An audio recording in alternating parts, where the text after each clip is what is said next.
Hey, this is BT Irwin, smallnonprofitcoach.com, and today's Small Nonprofit Whiteboard has to do with one of the most frequent questions that I get, and that is, how do we get grants? How does our small nonprofit apply for grants or hire a grant writer to get grant funds?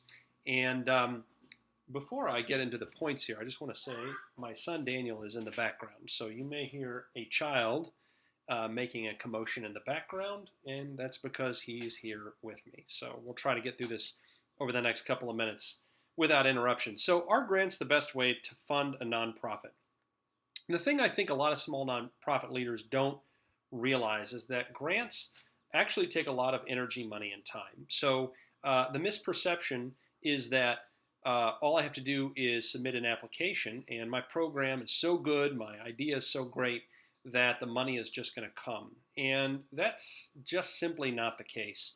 The amount of energy, money, and time it takes to research grants and then submit applications and proposals and go through the entire process, it's fairly exhausting sometimes. And I can tell you that from personal experience, I've spent as much energy, money, and time on a $1,500 grant as I have on a $250,000 grant.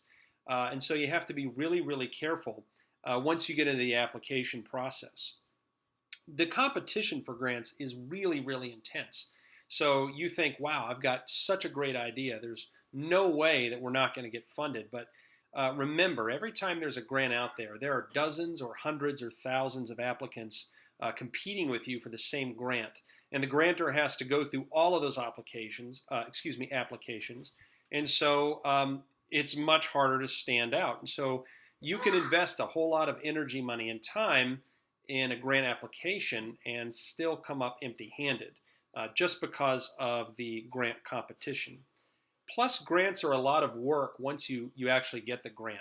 Most of them require you to do a lot of reporting, so tracking and reporting. And so it's kind of like applying all over again while you're actually using the grant money. You've got to collect all this information and submit reports in the format that the grantor wants on specific dates. And so more energy, money, and time. And then how likely is the grantor to keep giving? A lot of grants are one time only. So maybe you get the grant for a year, but then what do you do the next year? How likely are you to replace that funding from another source, especially when you're spending energy, money, and time reporting on the grant that you've already received? So I always advise small nonprofits to look at all of your funding options. And I think the most important element when considering a funding source is your return on investment on energy, money, and time. Obviously, you want to gain the most energy, money, and time while spending the least energy, money, and time. And that's why I always point people to personal fundraising. It doesn't really matter whether you're trying to get funds from a company or a foundation or a government agency. It's always a human being who makes the decision to support you. And so if you're going to get maximum ROI on your energy, money, and time, I always say it's best to spend those things on building a human relationship, regardless of whether it's a private donor or it's an organizational donor like a company or a foundation.